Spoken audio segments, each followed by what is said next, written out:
Hi, I'm Mike, and welcome back to Our Wyoming Life, where today we're gearing up to take 6 steers over to Sturgis, South Dakota tomorrow. We're going to get them weighed. That's part of the process. But also a little bit later on, we're going to take a look at one of these steers and figure out exactly how much he is worth. Retail price for beef. And that's something we've never done before. Stick around. It's coming up today on Our Wyoming Life.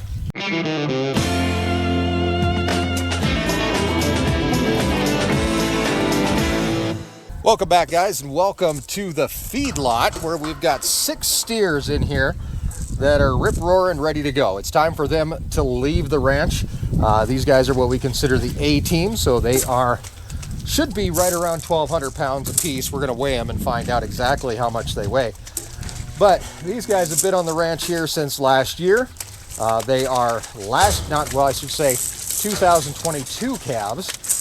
So the year before last, and it's time to get these guys loaded up into a trailer so that we can get some good weights on them and figure out exactly what we're looking at.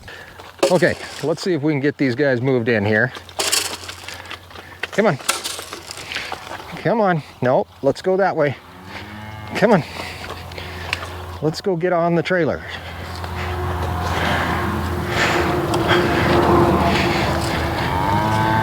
Come on. Come on.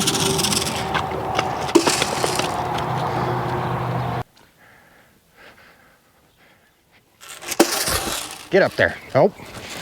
You're going to get in there. Your friends are going to see you. Come on, guys.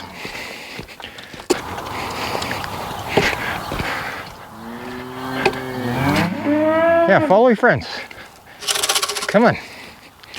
Get in there. Jeez. About time.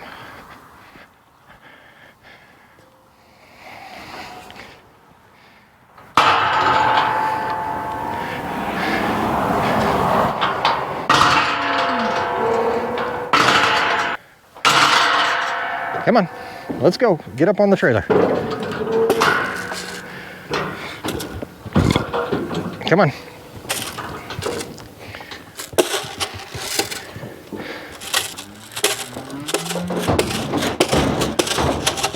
You are stubborn. Come on.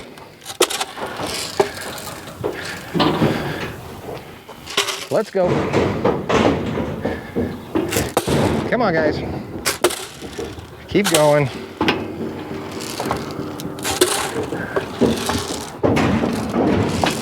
Load up.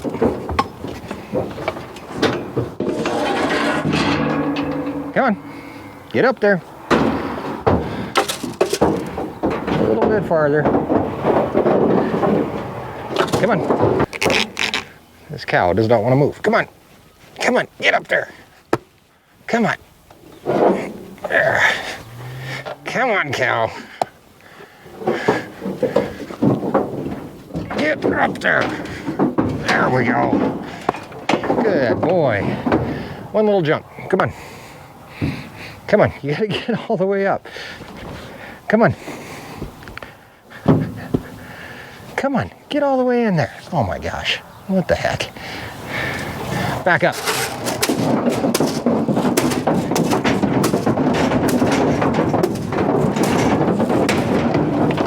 There we go. I don't know why that was so hard.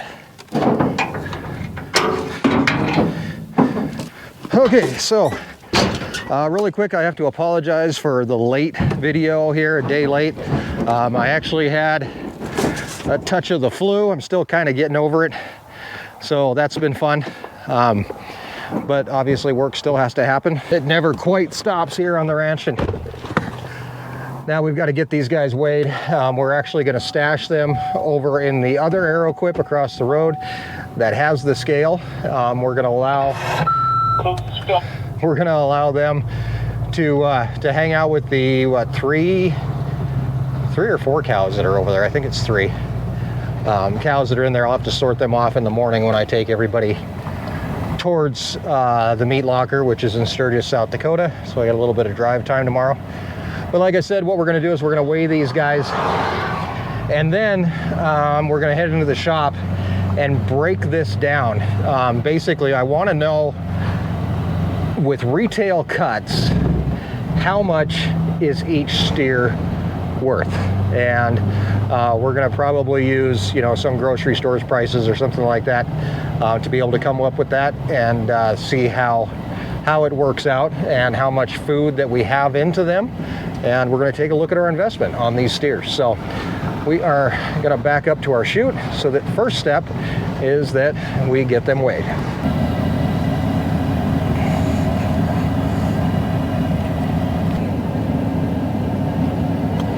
So that looks good. Our next step is to run through the chutes really quick, get everything set up the way that we need to. That way we don't lose cows. That's always a bad thing.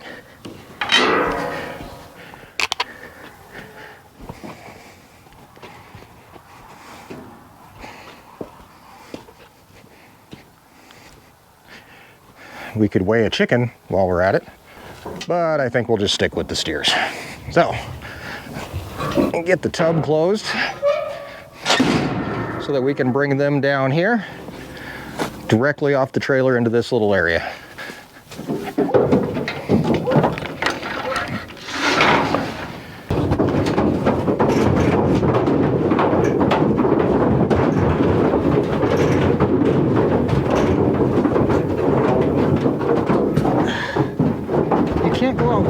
Ding dong. Well, this is a first. I've got a cow that decided to walk backwards off the trailer. Come on. Just back it up. Just keep on backing that truck up. Come on. There we go. And here comes everybody else. Let's go. Once I've got them down here in the tub, we're going to change a diverter gate to send them up towards the chute where they're actually going to get weighed. And this would be that diverter gate. So now they can head up this way. They're going to walk up here.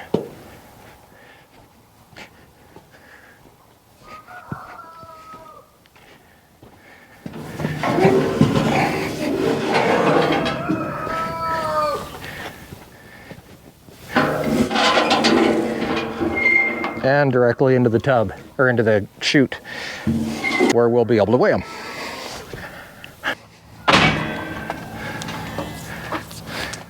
The weighing process will take place right here. We've got a True Test S3 scale monitor. It's hooked up to load bars, which are located right down here underneath the chute. So as the cow steps on the chute, it'll give us a weight. The other thing I'm actually going to do is use an app on my phone to track these weights so that we can compare them to how much they weighed a few weeks ago. It's one thing I do like about the True Test stuff. Everything ties together very easily, so I'm able to just kind of keep track of everything right where I need to. So all I have to do is just open up the app, connect to the reader or the scale, and that's all there is to it. Now it will remember the cows that come through. They are still back here in the tub. We just have to move them up that alley. This is actually a pretty quick process. Very painless for the cows. Come on. Come on, guys. Head on down. Make sure you're facing the right way, though. That makes things easier. Come on. There we go. Somebody go in. That'll get the chain reaction started. Okay. There goes another. And there's 4, 5, and number 6. Come on up. There you go. Get a look at her number 11.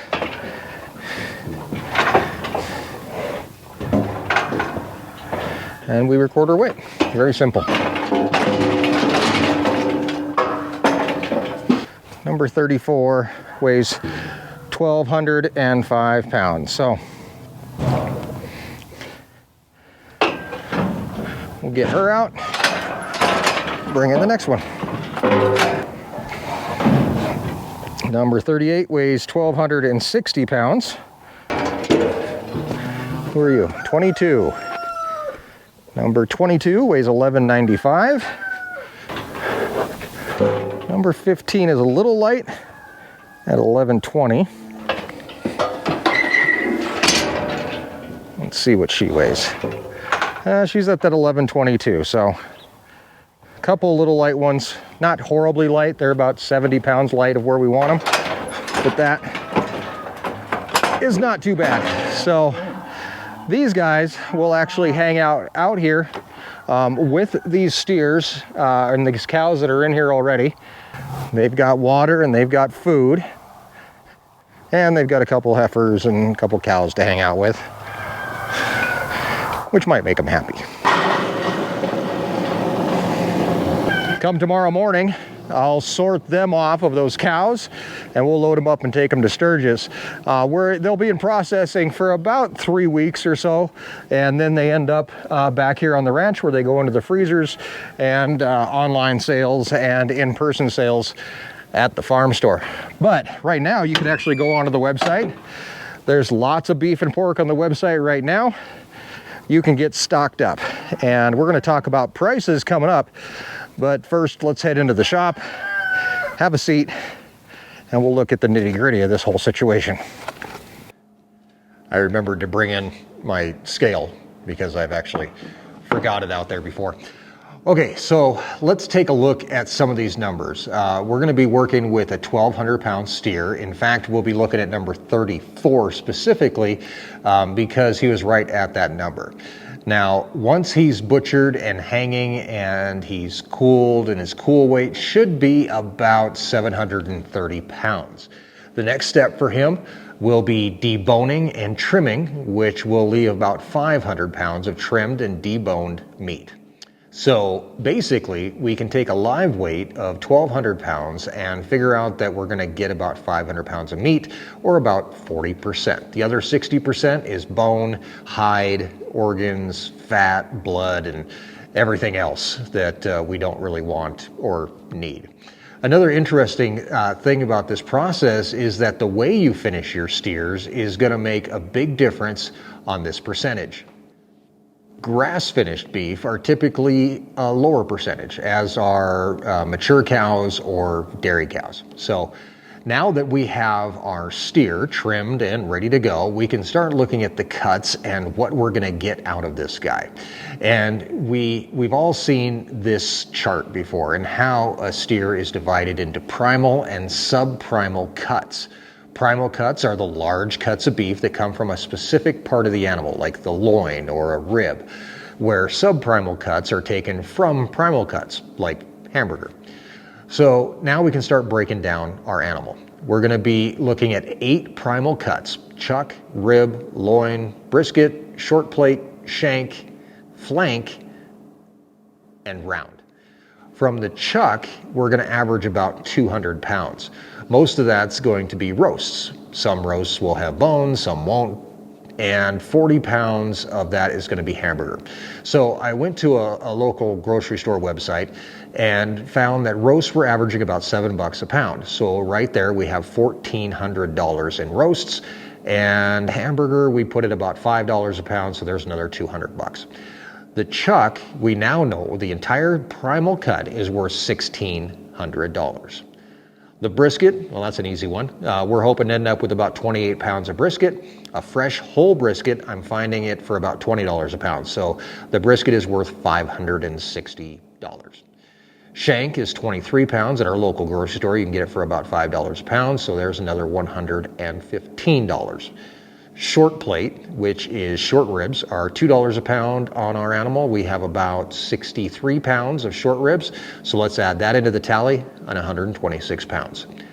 Remember, now these are grocery store prices, so there is a discount when they, the way that they buy it. And getting meat from a farmer or a rancher might be a little bit more expensive, but you might be surprised. It might actually be cheaper. But when you buy from a farmer or rancher, you know exactly where your food is coming from and how it was treated. You don't get that at the grocery store. So next up, we have the flank, 4 pounds of flank at $10 a pound. And another 15 pounds of ground beef at $5, so that flank cut is now worth $115. Moving right along, let's get into the rib. Now the rib roast is going to be about 40 pounds of the 72-pound rib cut at $15 a pound. That gets us $600 right there. Then we have the rib steak at about 15 pounds. That's $15 a pound. So you do the math, it's $225. More short ribs are in there, about 6 pounds, not a whole lot, for $12 more, and 5 more pounds of ground beef for another $25, giving us a total for the rib cut at $862. Our next cut is the loin. We get porterhouse steaks out of there, 22 pounds out of the loin at $15 a pound. There's $330. T-bones makes up about 12 pounds at $14 per pound for another $168. Sirloins are in there as well, 50 pounds of them at $6 a pound. That gives us another $300. We get a few more pounds of hamburger for another 15. For the total loin will be $813. Our last cut is the round. Top round makes up 26 pounds of the total 160 pounds or 168 pounds of the round. I found it online for $9 a pound, so $234 total there. We got bottom round at $25 a pound, 25 pounds, and it's $1 cheaper actually, so $8, so a total of $200 there. This is also where we get our rump roasts at about 6 pounds worth, so $50 retail. And we also get 30 pounds of stew meat at $8.50 a pound for a total of $255. Wow. Giving the round a total worth, as we get these cuts from our steers, whatever that total is, because now I don't remember. Let's add them all up. I do have them here. We've got chuck roast is worth the chuck cut is worth $1,600. We've got the shank at $115, brisket at $560, short plate $126, the flank $115. We've got the rib at $862, the loin is $813, the round $739, and if we add all of those up together and see what this steer would bring at the grocery store, it's $4,930. In fact, let's just call it $5,000. That steer at Albertsons or Kroger's or Safeway or any other grocery store is worth about $5,000. I can tell you that we don't make that much on a steer. But I can tell you that what we as farmers and ranchers have into them. Last time I looked at calf prices, they were just about $1,000 a piece at auction, meaning that a rancher that raises a calf and sells it to the feedlot makes about 1/5 of the total price that calf is eventually going to bring at the grocery store. Now, in our current business model, we keep that calf and we finish it ourselves. We figure that each steer on their way to becoming big enough for slaughter is going to eat about $1,000 worth of food. That's grain and hay. And if you take the price of the calf and the price of the feed that we put into them, we have about $2,000 into each steer, like number 34 here. Now, if we had sold him as a calf, we would have made $1,000. But by keeping him and feeding him and offering him to folks like you, we make more than just that 1/5 of the price that he's worth. This is the way that farmers and ranchers are going to succeed. Finishing even just a few steers will help their bottom lines, and marketing their own product, well, that's a no-brainer. Why let feedlots, packing houses, distributors, and grocery stores take all the profit when we can do that ourselves? There are a lot of resources out there, and whether you're a consumer or a producer of beef, there's a place for you in this business model. Thank you to all the thousands of you that seek out local beef from local sources. You want to know where your food comes from and the people behind it, and I commend you for that. And if you would like to support our ranch, you can do so. You can go online, ourwyominglife.com. You can order frozen beef, beef jerky, and even pork delivered directly from the ranch to your door. And if you're a farmer or a rancher that's looking at doing this, I tell you, just get into it. Sell it locally, because this is where you can actually start to increase your bottom line. Hopefully now you have a better idea of what comes out of a cow. 4 pounds of flank steak per cow. If you like flank steak, now you know why it's always sold out. Thanks for coming along. And I know that I learned something. I hope you learned something today. And I'll see you next time right here on Our Wyoming Life.